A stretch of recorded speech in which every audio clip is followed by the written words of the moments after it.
But yeah, they run what they do. They run it well, and they don't let anybody take them out of that.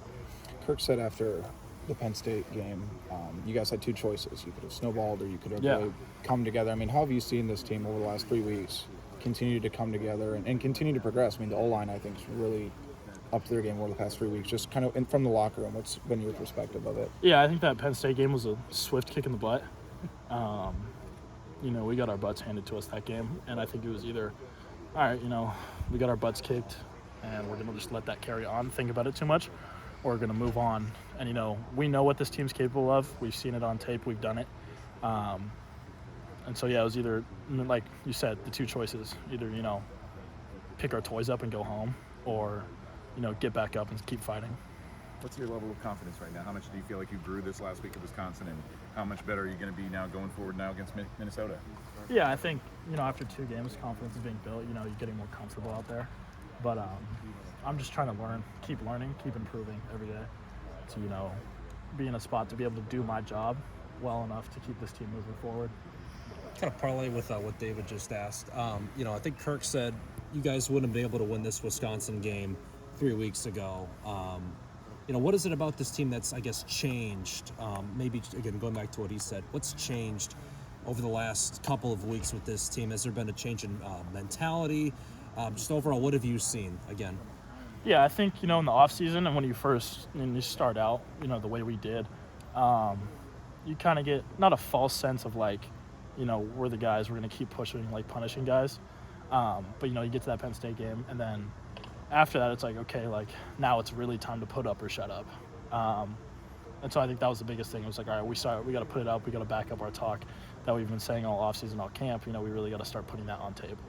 How do you balance knowing that you want to continue to learn and continue to grow, but you don't want to push yourself too far? I mean, just how do you kind of balance keeping the mentality of day-by-day improvement, knowing that, you are you are the guy now, and just how has that shifted over the past couple of weeks? Yeah, I think it's just taking it play by play, trusting within the game plan, and then not trying to do anything outside of it. Trust what the coaches want me to do, trust what they're telling me to do. I'll be fine if I just listen to them and just keep improving within those parameters. People keep talking about Erick All's positivity and his mood even after the game or on the sideline during the game. Yeah. What's been your communication with him over the last few days? Yeah, I know. I think he's probably hurting a little, but I think he doesn't try and let anybody show it or lets himself show it to anybody else. I think he's that guy that just wants to be there for the team and, keep that momentum going, whether he's a part of it or not.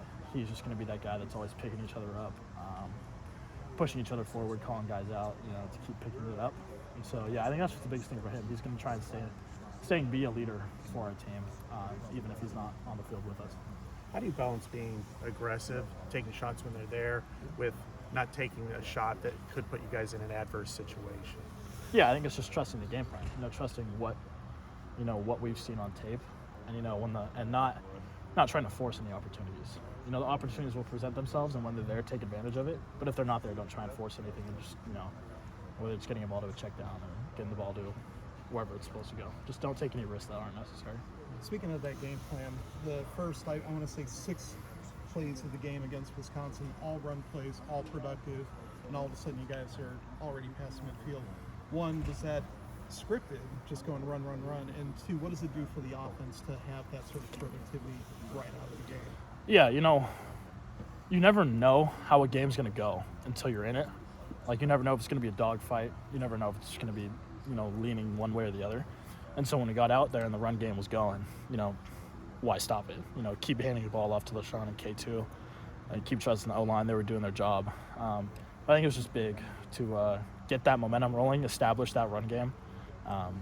Yeah, I think that was the biggest thing, just establishing that run game, keep it moving.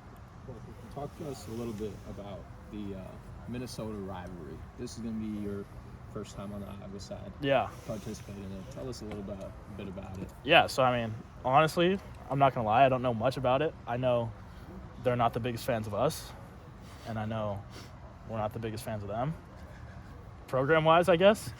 I know the trophy has a pig on it. I'm still learning. I've got a lot of other stuff to focus on right now besides, like, the history of the rivalry. But you could definitely feel it. The energy's there. Everybody's picking it up. Everybody's going hard. Everybody wants to win this game. So you could definitely tell it's a rivalry week, even if you're, like, just a random person who walks in the locker room, you can tell that, yeah, this game means a lot. Speaking of you being kind of new to the whole, swarming the field, you're there now. You're kind of help leading it. What is that like? Just describe to us what it's like being a part of that. Yeah, I think the swarm is the greatest entrance in college football. You show up together, you leave the field together. It really shows what kind of this team is, and what this program's about is about family and pulling through together, and going through rough times, good times, all of that together. And no matter what the score is, you come out at halftime together. 0-0 in the first half, you're running out for the start of the game, and no matter what happens in that first half, you come out together at the second half, and after the game, whatever the score is, you run back in together. I think that just shows what kind of mentality and what kind of family this program is. Sorry if you've been asked this before, but what do you see from Stephen in his now? He's got a new role. Yeah. I have all the faith in the world in Steve. He's a great tight end. He's a great leader. He does everything. He's one of those leaders who leads by example. He's not super vocal, but he never really does much wrong. He's a guy you can depend on. I depend on him a lot now. But yeah, he's just a guy who's always going to get the job done. He's a tremendous run blocker, tremendous route runner. He's got great hands. And so yeah, I think he's just one guy that next man up, but it's not that big of a drop off. We depend on him a lot and we trust him a lot. You say you rely on it or you depend on him. Is that like off field or literally like you depend on him if all your other options are you just need to throw it to him? Yeah, it's both. You depend on every guy on the field. It takes all 11 guys to run an offense. If one guy messes up who doesn't do their job, then the whole play's screwed. If I don't do my job, then the play's screwed. So I think it's a level of dependency on every single person, level of responsibility. But yeah, he doesn't do much wrong, and I trust him a lot. One interesting aspect is you've been on both sides of the Minnesota rivalry now. You were a redshirt 2 years ago in Wisconsin, but now you're at Iowa. Have you seen it from two different vantage points? What have you heard, I guess, from both sides? From what was it like at Wisconsin playing Minnesota and now Iowa playing Minnesota? Yeah, a rivalry week's a rivalry week. I try not to pay attention too much to it. I'm trying to focus on what our game plan is. But the feeling is the same. Trophy game, rivalry week, you can feel it in the locker room. Everybody's ready to go. They want to get to Saturday. But yeah, I think it's, rivalry games everywhere are the same. But the feeling in the locker rooms are definitely the same. Erick, they're like two of the oldest rivalries in Big Ten history, two of the four oldest. So it's kind of, big for both, I guess. Yeah, you just you understand what the rivalry is, you respect it for what it is, and the feeling is just it's kind of hard to describe, but the feeling's there. Cooler trophy, Floyd or the Axe? Oh, I like the Floyd, if I'm being honest. It's bigger. With Erick going down, he was kind of your go-to guy over these last couple weeks. Yeah. Does that kind of change how you operate or how the offense goes about what you guys want to do? I don't think so. We're going to attack what we feel is best to attack. It just so happened that in those games, Erick was the spot of attack for those defenses. Obviously, athletic freak Erick was, but I think we have a great game plan in.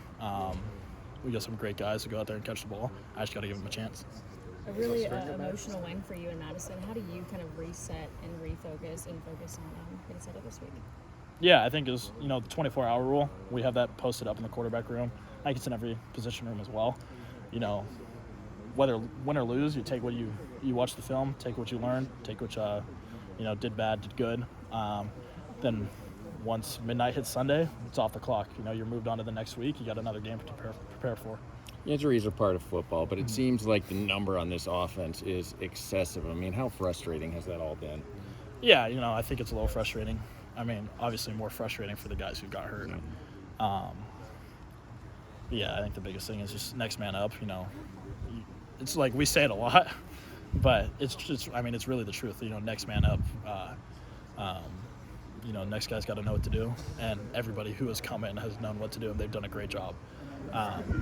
So yeah, obviously it's frustrating, but we trust all the guys that are on the field.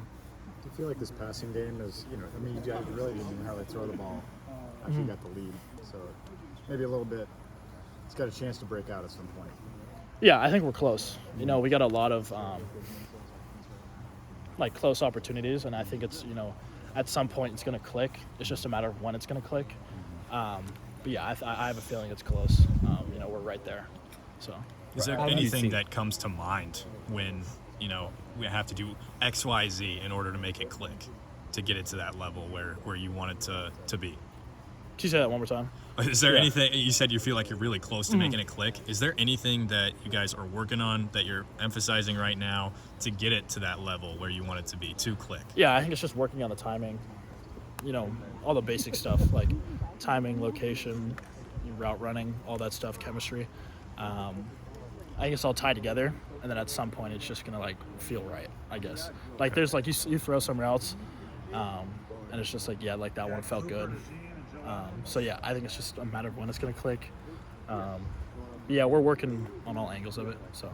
You mentioned that you were doing like 30 or 40 passes to Deontay a couple weeks ago to get that chemistry building. Are you guys still doing that? Yeah, we have a routine we do after practice just to get him some catches, be some throws to him. You know, we'll work different, like 5 throws from 3 spots, and we'll back up yards, 5 throws at each spot there. And just keep working that every day. Just keep giving him catches, getting some extra throws in. I've noticed Deontay sometimes being that last guy out there on early warm-ups. Have you seen that kind of extra time pay off in practice? Yeah, for sure. I think our chemistry is getting a lot better. Understanding, you know, how he runs his route. Everybody runs their routes differently. And so just understanding that, and then, yeah, like just getting together after each practice, you know, is continuing to build that chemistry. It was a guy like Stylianos, who was, I think, probably 4th on the depth chart a month ago, 5th last year. How have you seen him adjust to kind of being thrust into first-team roles? Yeah, I mean, he's been playing all season long, you know, doing his job. When we go, you know, 3 tight end, 4 tight end personnel, he does a great job in the run game, and he's really grown with his route running. So, yeah, I think he's, I shouldn't say ready for it because he's been doing it. But yeah, I think, you know, I have all the faith in the world in him, and he has a ton of confidence in himself because he's been doing this for a while. So I think he's going to go out there and do his job and do it really well. We're starting to see a little bit more of Johnny Pascuzzi and Zach Ortworth now with all the injuries at tight end. I mean, how much have you seen of them, and what are they good at? What do they do well? Yeah, I mean, Zach, you know, we call him Ort. When he came in the summer, you know, you could tell he was going to be a good player. Very good route runner, great blocker. He's very dedicated, works really hard. And then Johnny, you know, or Scoos, I got to work with him a lot in the spring and in the summer when I was running with the twos. You know, he does a great job of everything too. Really smart guy, very tough, dependable. You know, he does a great job in the run game, and then he does everything right in the pass game as well. So we have a ton of faith in all of them as well. You know, they really do their jobs well in the tight end run. You got Stringa back in the practice out there today? Yeah. I'm not sure what the injury and all that stuff was. You know, KF kind of takes care of that, and I'm sure he'll talk about it. But yeah, we had Addy out there back today. What do you see from Minnesota? Yeah, they're you know, they've run the same defense for a while. They've had, you know, a very established coaching staff. You know, they run what they run. They run it well, and they don't let anybody else kind of, you know, dictate what they're going to run. You know, they're going to run what they want to. You know, 4 down, quarters, cover 2, all that stuff. So, yeah, just expecting them to do what they do. You know, they do what they do well, and they don't really let anybody else tell them what to run. So. I know in the spring game, Addison was kind of your go-to guy. Is that kind of a safety net, you know, especially with Erick All out now, getting Addison back, hopefully back for this weekend, how comforting, I guess, is that? Yeah, I feel like I have a great connection with Addy. I'm actually friends with his high school quarterback. And so they texted me that he was here when I committed here. Okay. So I first got here, and, you know, Addy would always come catch routes. We'd always get some throws in. He's a great dude off the field. We're good friends. And so, yeah, I think having him back's, you know, good for me. Definitely a comfortable feeling having him out there. Yeah, Addy's a great tight end, great dude. And so it'll be nice to have him back. Cool.